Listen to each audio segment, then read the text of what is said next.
आप सबका आम आदमी पार्टी के आज की इस महत्वपूर्ण प्रेस वार्ता में बहुत बहुत स्वागत।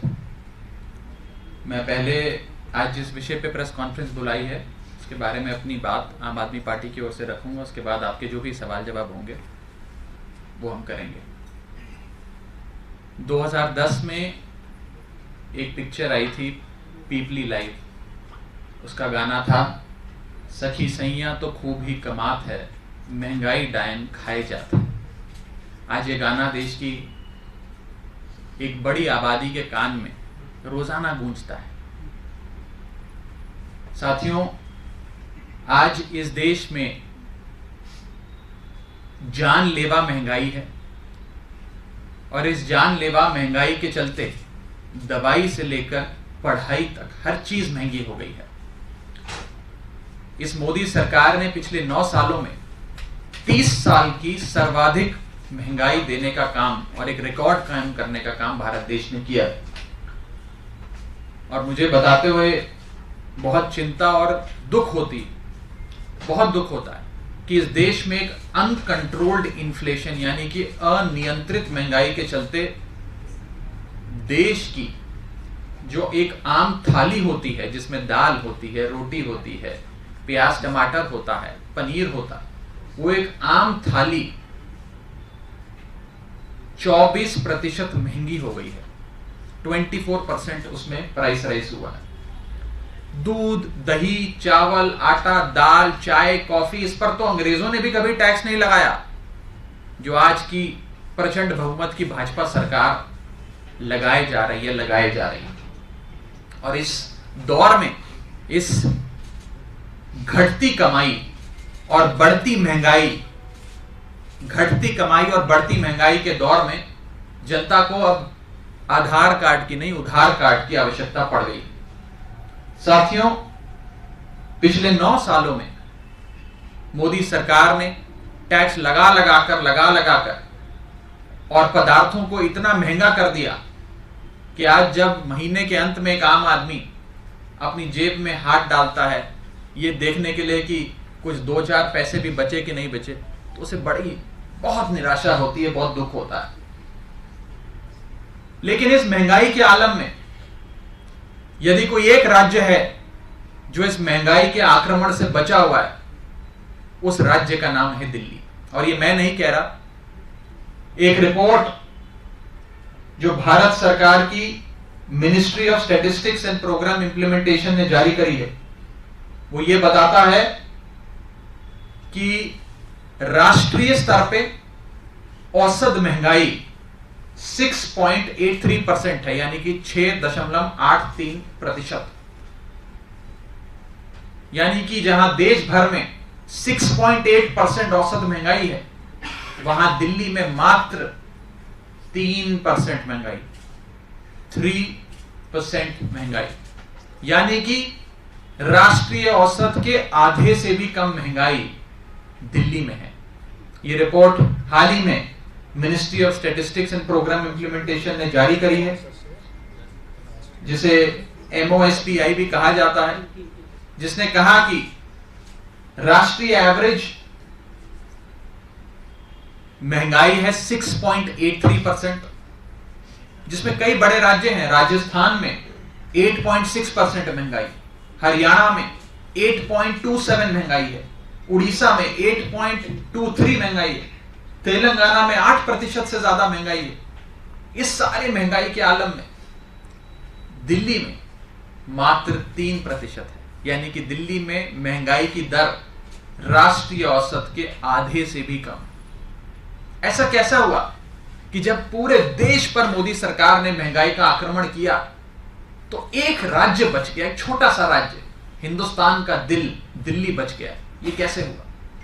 ये इसलिए हुआ कि भाजपा की सरकार के महंगाई के बाणों को ढाल बनकर अरविंद केजरीवाल जी ने रोका और दिल्ली वालों पर भाजपा सरकार के ये महंगाई के बाण लगने नहीं दिए, उन्हें छूने नहीं दिया एक भी बाण, बल्कि ढाल बनकर अरविंद केजरीवाल जी ने एक बाण को रोकने का काम किया। साथियों, जब ये सरकार बनी थी 2014 में भाजपा की, मोदी जी की सरकार, तब पेट्रोल 55 रुपए प्रति लीटर मिला करता था, आज 100 रुपए प्रति लीटर मिलता है। डीजल 45 रुपए प्रति लीटर मिला करता था, आज 90 रुपए प्रति लीटर मिलता है। दूध लगभग 34-36 रुपए प्रति लीटर मिला करता था, आज 7 रुपए प्रति लीटर मिलता है। गैस का सिलेंडर 400 रुपए का मिलता था, आज लगभग 1100 रुपए का मिलता है। यानी कि महंगाई को डबल ट्रिपल करने का काम जो केंद्र में बैठी सरकार ने किया, उससे जनता आज त्राहिमाम कर रही है। मैं महाभारत का एक अंश आपसे साझा करना चाहूंगा।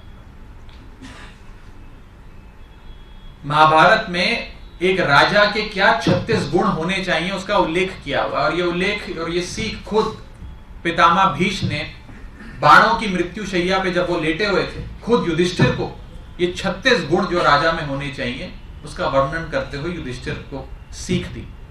उसमें एक गुण था क्रूरता का आश्रय लिए बिना अर्थ यानी धन संग्रह करना, यानी कि राजा को किसी प्रकार की क्रूरता को नहीं, यानी कि खूब टैक्स लगाकर महंगाई कर कर जनता से पैसे वसूल नहीं करने चाहिए। अगर वो करेगा तो वो राजधर्म का पालन नहीं कर रहा राजा। लेकिन केंद्र में बैठी भाजपा सरकार ने राजधर्म को त्याग दिया। लेकिन एक सूबे की सरकार इस देश में ऐसी है जिसने राजधर्म का पालन किया। मेरे नेता अरविंद केजरीवाल जी ने राजधर्म का पालन किया, और पितामह भीष्म ने जो 36 गुण बताए थे जो एक राजा में होने चाहिए, एक प्रशासन चलाने वाले व्यक्ति में होने चाहिए, वो गुण अरविंद केजरीवाल जी में नजर आते हैं। वो गुण प्रधानमंत्री मोदी या भाजपा की सरकार में नजर नहीं आते। साथियों, दिल्ली में महंगाई क्यों कम है? ऐसा क्या हो गया दिल्ली में कि देश में 6.8% महंगाई और दिल्ली में आधे से भी कम दर? यानी कि दिल्ली वालों को क्यों नहीं महंगाई छू रही जो देश के तमाम लोगों को छू रही? वो इसलिए क्योंकि दिल्ली में अरविंद केजरीवाल जी ने एक वेलफेयर मॉडल दिया, जिस मॉडल को मैं कहता हूं केजरीवाल महंगाई राहत मॉडल।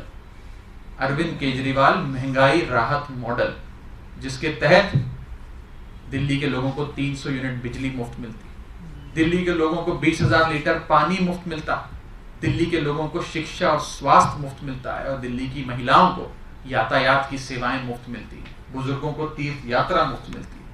और अगर आप इसका जमा करें कितना खर्च बचता है, कितना पैसा बचता है, तो आप देखेंगे कि दिल्ली के एक औसत परिवार की लगभग महीने की बचत करीब 15-16 हजार रुपए प्रति महीना है, जहां 3-4 हजार रुपए बिजली हर महीने बच जाती है, 1,000 रुपए का खर्च पानी पे बच जाता है, 6-7 हजार रुपए की बच्चों की फीस बच जाती है स्कूल की, 3,000 रुपए जो एक परिवार औसतन दवा दवाई पे खर्च करता है वो बच जाता है, 1,000-1,200 रुपए बस का किराया बच जाता है।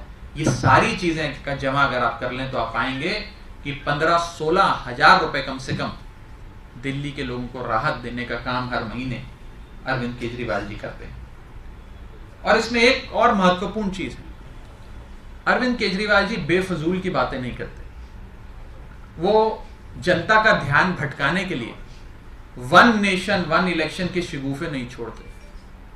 वो जनता का ध्यान भटकाने के लिए भारत देश का नाम बदलने की, इंडिया से भारत करने की गुहार नहीं लगाते। अरविंद केजरीवाल जी देश के मुद्दे, महंगाई हो, बेरोजगारी हो, किसानों पर हो रहे अत्याचार हो, इन मुद्दों के बारे में बात करते हैं, इसका सल्यूशन, इसका हल जनता के बीच रखते हैं, और भारत देश को नंबर 1 देश दुनिया का बनाने का सपना लेकर काम करते हैं, बेफिजूल की बातें नहीं करते। और जिस चीज को, हमारी जिस स्कीम्स के चलते आज दिल्ली में सबसे कम महंगाई है देश भर में, सबसे कम महंगाई देश भर में अगर अरविंद केजरीवाल जी के दिल्ली में है तो वो इसलिए है क्योंकि वेलफेयर स्कीम्स अरविंद केजरीवाल जी ने शुरू करी, जिसे भाजपा के लोग रेवड़ी कहते हैं अरविंद केजरीवाल जी रेवड़ी बांटते हैं। मैं भाजपा के लोगों को कहना चाहूंगा कि ये रेवड़ी नहीं, ये प्रीपेड सेवाएं हैं। प्रीपेड कैसे? इन सारी सेवाओं के लिए आप टैक्स भरते हैं, गरीब से गरीब आदमी भी आज इस देश में टैक्स भरता है, जीएसटी लगा लगा कर हर वस्तु पे आज आपको टैक्स भरना पड़ता है। वो टैक्स कहां जाता है? सरकारों के खजानों में जाता है। कुछ सरकारें हैं इस देश में जो वो पैसा आपका लूट लेती हैं, लेकिन अरविंद केजरीवाल जी की और आम आदमी पार्टी की सरकारें हैं इस देश में जो आप ही का पैसा इन सेवाओं के माध्यम से आपको वापस देती है। इसीलिए जब कोई भाजपा का नेता आपको कहे कि रेवड़ी लेते हो, सरकारें तुम्हें रेवड़ी देती हैं, तो बोलना ये रेवड़ी नहीं, ये प्रीपेड सेवाएं हैं, इसके लिए पैसा हम भरते हैं टैक्स के माध्यम से। और कमाल देखिए, सरकार का खजाना अपनी जनता पे लुटाकर उन्हें सबसे कम महंगाई और सबसे सुविधाजनक जीवन देने के बाद भी अरविंद केजरीवाल जी की सरकार मुनाफे की सरकार है। अरविंद केजरीवाल जी की सरकार ऋण मुक्त सरकार है, डेट फ्री सरकार है। क्यों? क्योंकि ये सरकार भाजपा की 40% कमीशन वाली सरकार नहीं, ये अरविंद केजरीवाल जी की 100% डेडिकेशन वाली सरकार है।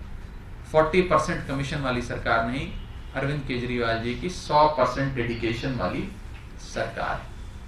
इस संदर्भ में कोई सवाल हो तो आप सब पूछ सकते हैं, इसके अतिरिक्त कोई सवाल हो तो आप लोग पूछ सकते हैं। आज कोऑर्डिनेशन कमेटी की बैठक है, आप उसके मेंबर हैं, आम आदमी पार्टी की तरफ से क्या कुछ मुद्दे जो आप लेके जा रहे हैं, एजेंडा क्या होगा आप लोग? जी, आज इंडिया अलायंस की जो मुख्य समिति बनी है जिसका नाम कोऑर्डिनेशन कमेटी है, उसकी बैठक है। शाम 4 बजे शरद पवार जी के घर पे हमारी बैठक होगी। आम आदमी पार्टी की ओर से मुझे वहां चुनकर भेजा गया है। उस समिति में मैं जरूर पार्टी की ओर से, अरविंद केजरीवाल जी की ओर से अपनी बातें रखूंगा। और मुख्य तौर पर क्या वो एजेंडा होगा इस अलायंस का, वो कैसे हम लोगों के बीच लेकर जाएंगे, चुनाव प्रचार कैसा होगा, सीट शेयरिंग कैसे होगी, इन सारे विषयों पर विस्तार से चर्चा करेंगे। और जब चर्चा से एक समाधान निकलेगा, एक कंक्लूजन बनेगा, वो जरूर आप सबको समय पर बताया जाएगा। कल आप लोगों ने घोषणा की अकेले हरियाणा का विधानसभा चुनाव लड़ेंगे, तो सवाल उठ रहे हैं कि लोकसभा चुनाव आप मिलकर लड़ने की बात करते हैं, देश को बचाने की बात करते हैं, और विधानसभा कह रहे हैं हम अकेले लड़ लेंगे। देखिए, मैं अक्सर 2024 में होने वाले लोकसभा चुनाव को 77 के चुनाव के परिप्रेक्ष्य से देखता हूँ। 1977 में भी एक शक्तिशाली सरकार थी जिसने देश की जनता पर महंगाई, बेरोजगारी, हिटलरशाही थोप दी, और उस महंगाई, हिटलरशाही और बेरोजगारी से देश को बचाने के लिए तमाम राजनीतिक दल इकट्ठे हुए और साथ आकर राष्ट्रीय चुनाव साथ में मिलकर उन लोगों ने लड़ा। एक जनता पार्टी का बैनर बना जिसमें वामपंथी भी थे, जनसंघी भी थे, सोशलिस्ट भी थे, कम्युनिस्ट भी थे।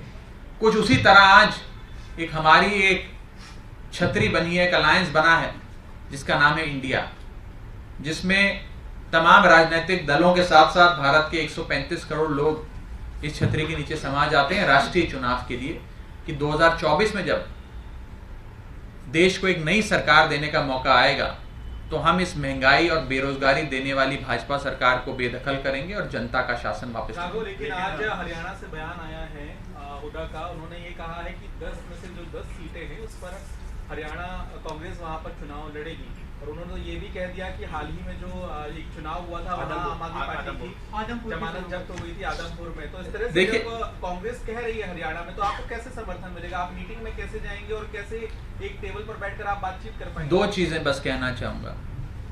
अगर इंडिया गठबंधन को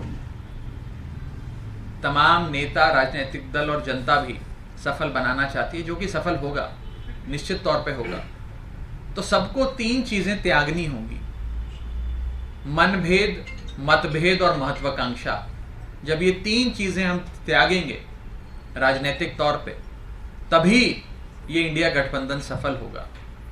और मेरा ये मानना है कि जो एक कोऑर्डिनेशन समिति है इंडिया अलायंस की, यही वो समिति है जो ये सीट शेयरिंग से संबंधित तमाम फैसले लेगी। कोई नेतागण अगर व्यक्तिगत तौर पे अपनी राय जाहिर करना चाहते हैं, वो पार्टी प्लेटफॉर्म्स के भीतर भी और उसके अतिरिक्त भी जरूर जाहिर करें, उन्हें आज़ादी है। लेकिन कोऑर्डिनेशन समिति वो समिति है जो पार्टी के तौर पे तय करेगी कि किस राज्य में कैसे सीटों का बंटवारा होगा। और कोई एक राज्य एक समान नहीं है। जो स्थिति बंगाल की है वो स्थिति तमिलनाडु की नहीं है, जो महाराष्ट्र की है वो बिहार की नहीं है, जो उत्तर प्रदेश की है वो दिल्ली पंजाब की नहीं है, जो हरियाणा की है वो गुजरात की नहीं है। तो हर राज्य का अपना एक पॉलिटिकल कम्प्लेक्शन है, एक इलेक्टोरल रंग है, और उसके हिसाब से सारी चीजें तय होंगी। बात करेंगे कि बयान ऐसे ना आए पार्टी की तरफ से, उनके नेताओं को बोलेंगे। अब जो बातें मैं बैठक में करूंगा, मैं उसे सार्वजनिक तौर पे आपसे साझा नहीं करूंगा। पार्टी अटैकिंग मोड में ये भी लगातार कहती है कि इस अलायंस का कोई चेहरा नहीं है। अभी लल्लन सिंह ने नाम लिया कि नीतीश कुमार चेहरा होना चाहिए। राहुल गांधी के लिए भी पीछे से बैकिंग आ रही थी, जो कांग्रेस पार्टी कह रही है, लालू कह रहे हैं। तो ये एक बड़ा सवाल है जिसमें लगातार अटैक अलायंस पे होता है। आप चलिए, हमारे पास तो बहुत चेहरे हैं, हमारे पास तो बड़े सफल एबल एडमिनिस्ट्रेटर्स हैं जिन्होंने बड़े सफल प्रशासन चलाए। क्या भाजपा में कोई है जो खड़ा होकर कह सकता है कि मैं चाहता हूं कि नितिन गडकरी प्रधानमंत्री बने? या भाजपा में कोई है जो ये कहे कि मैं चाहता हूं कि योगी आदित्यनाथ 2024 में भाजपा की ओर से प्रधानमंत्री पद के उम्मीदवार हों? भाजपा में कोई ऐसी हिमाकत नहीं कर सकता। सवाल है क्योंकि आप जब इंडिया अलायंस की बात आती है तो आप 1977 का जिक्र करते हैं और हिटलर शाही की सरकार बताते हैं, तो क्या आप इंदिरा गांधी को हिटलर बता रहे हैं? दूसरा सवाल ये, इसी के आगे में दूसरा सवाल पूछूं, पहले इसका जवाब दे दिए, क्या इंदिरा गांधी को आप हिटलर मानते हैं? देखिए, उस समय इमरजेंसी जिस प्रकार से देश की जनता पे थोपी गई, नसबंदी हुई, उससे तमाम देश की जनता का एक भाव यही है कि उससे मुक्ति चाहिए थी, और उस मुक्ति के लिए ही देश के लोगों ने वोट दिया। इसीलिए आज भी जिस प्रकार का एक अघोषित आपातकाल हम इस देश में देख रहे हैं, उससे भी जनता निजात चाहती है कि कोई मोर्चा बने, कोई अलायंस बने जो इस सरकार को हटाए। सर, दूसरा सवाल एक ये कि सनातन धर्म को लेकर चर्चा हो रही है। आज कोऑर्डिनेशन कमेटी की बैठक है, डीएमके वहां रहेगा, आपका सहयोगी है, लगातार कह रहा है कि सनातन को खत्म करने के लिए, सनातन को मिटाने के लिए पूरा इंडिया अलायंस का गठन हुआ है। क्या नेता लगातार देखिए, मैं बस इसी में बैठक में ये ऐड होगा कि जो बयान आ रहे हैं डीएमके की तरफ से, वो उस पर चर्चा होगी क्या? देखिए, पहली बात तो ये है कि कोऑर्डिनेशन समिति के भीतर हम क्या बात रखेंगे और क्या चीज़ों पे चर्चा होगी, वो सार्वजनिक तौर पे बात नहीं करूंगा मैं, और ना ही करनी चाहिए। जो भी कंक्लूजन्स निकलेंगे वो आपके सामने रखे जाएंगे। लेकिन जहाँ तक इस बयान का सवाल है, मैं साफ कर दूं कि मैं खुद सनातन धर्म से आता हूँ, और जो बयान आ रहे हैं सनातन धर्म के विरुद्ध, मैं उसकी निंदा करता हूं, घोर निंदा करता हूं, और उसके विरोध में खड़ा हूं। किसी को भी इस प्रकार के बयानों से बचना चाहिए। हर धर्म का आदर, सम्मान, सत्कार होना चाहिए, और इस प्रकार के बयानों से हम सबको दूर रहना चाहिए। बस मैं इतना ही कह के जो भी अपनी बाकी बात है वो मैं समिति के भीतर। आपने त्याग की बात की, आपने महत्वाकांक्षा की बात की कि सब कोऑर्डिनेशन कमेटी तय करेगी, लेकिन पंजाब में आप ही की सरकार के नेता और मंत्री ये कह रहे हैं कि जो पंजाब में चुनाव होगा लोकसभा का, उसमें आम आदमी पार्टी सभी सीटों पर इंडिपेंडेंट चुनाव लड़ेगी। सबसे चर्चा करेंगे। लेकिन कांग्रेस, एक तरफ आप कांग्रेस को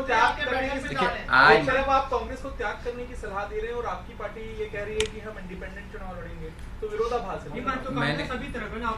मैंने आज की ये प्रेस वार्ता आम आदमी पार्टी की सीट शेयरिंग कैसे होगी, क्या होगी, उस पर नहीं बुलाई है मेरे मित्र। ये जो शामिल होते हैं उस बैठक में, वो कह देते हैं कि हम पंजाब का चुनाव लड़ने में सक्षम हैं। देखिए, ये सारे फैसले आम आदमी पार्टी की ओर से हमारी पॉलिटिकल अफेयर्स कमेटी लेती है। पॉलिटिकल अफेयर्स कमेटी जो फैसले लेगी, कोऑर्डिनेशन समिति से जो एक प्रकार का कंसेंसस बनेगा, उसी के अनुसार आगे का कैसे गठबंधन में सीट शेयरिंग का कम्प्लेक्शन रहेगा, उस पर चर्चा होगी। आज की प्रेस वार्ता मैंने सीट शेयरिंग पर नहीं बुलाई, लेकिन मैं इतना जरूर कह दूं, और एक बड़ी बात कह के अपनी बात समाप्त करूंगा, कि आज सीटें जरूरी नहीं है। आज किस राज्य में किस पार्टी को गिव एंड टेक करना पड़ रहा है, किसको कितनी सीटें मिल रही हैं, वो जरूरी नहीं। जरूरी भारत देश है, देश को बचाना जरूरी है। अगर 2024 में देश नहीं बचा तो शायद ये इस देश का आखिरी चुनाव हो, इसके बाद चुनाव ना हो। अगर 2024 में देश नहीं बचा तो शायद बेरोजगारी और महंगाई कुछ इस कदर हो जाए कि देश में कश्मीर से कन्याकुमारी तक, गुजरात से गुवाहाटी तक हर जगह त्राहिमाम हो जाए। और अगर 2024 के चुनाव में देश नहीं बचा तो हो सकता है इस देश में संविधान और लोकतंत्र दोनों समाप्त हो जाएं। इसलिए देश जरूरी है, व्यक्तिगत महत्वाकांक्षाएं, मतभेद और मनभेद जरूरी नहीं है। और इस स्पिरिट के साथ अलायंस के भीतर चर्चा होनी चाहिए और इसी स्पिरिट के अनुसार अलायंस के भीतर चर्चा होगी। बहुत बहुत शुक्रिया। मैं बताऊंगा आपको, मैं जैसे ही बैठक खत्म होगी मैं सबसे पहले आपको फोन करके बताऊंगा कि बैठक में क्या हुआ। सबसे पहले आपको फोन करूंगा। हिकअप्स की बात हो रही है, लोग लगातार चर्चा कर रहे हैं कि सीपीएम ने मेंबर नहीं भेजा है, टीएमसी से अभिषेक बैनर्जी नहीं आ रहे और आप लोग नहीं, देखिए अभिषेक बैनर्जी जी तृणमूल कांग्रेस से इसलिए नहीं आ पा रहे हैं क्योंकि आज उन्हें इन्फोर्समेंट डायरेक्टरेट, जो भारतीय जनता पार्टी का एक फ्रंटल ऑर्गेनाइजेशन है, उसने समन किया है और आज उन्हें बुलाया है। इस कारणवश वो नहीं आ पा रहे हैं। ये एक राजनीतिक तौर पे सबसे महत्वपूर्ण समिति आज इस देश में है, उसकी बैठक है और उस बैठक के डेट के सुनिश्चित होने के बाद उन्हें इस प्रकार के समन्स मिलते हैं और उस दिन बुलाया जाता है। हम इसकी निंदा करते हैं। जिस प्रकार से इन्फोर्समेंट डायरेक्टरेट आज देश के तमाम विपक्षी दलों को टारगेट कर रहा है, उसकी निंदा करते हैं और बस इतना ही कहना चाहते हैं कि ये समिति जरूर सबकी भागीदारी से फैसले लेगी, सबकी हिस्सेदारी भी होगी, सबकी भागीदारी भी होगी। बार-बार ये आ रहा है नीतीश कुमार नाराज है? ये तो आप जानते हैं, मैं तो नहीं जानता, मुझे ऐसी कोई सूचना नहीं है। अगर संबित पात्रा ने अभी एक प्रेस कॉन्फ्रेंस आप छोड़ दीजिए। उन्होंने इस पे एक सवाल इस पे बोला है सनातन पे कि ये सब सोनिया गांधी के। मैंने आपको जवाब दे दिया अपनी ओर से। अच्छा, मैंने अपनी ओर से विस्तार से जवाब दिया। मैं किसी भी सवाल से नहीं भागा। आखिरी सवाल कौन पूछना है? अच्छा, आप पूछ चुके हैं, आप पूछिए, ये पूछिए। जावेद जी पूछना चाह रहे हैं, उनका सवाल। शादी को लेकर मुंबई से खबरें आ रही हैं, 18 से आपकी सारी सेरेमनीज हैं। आपको बहुत जल्द शादी के बारे में बताऊंगा। आपको बहुत जल्द बताऊंगा शादी के बारे में। थैंक यू, बताऊंगा आपको। Thank you.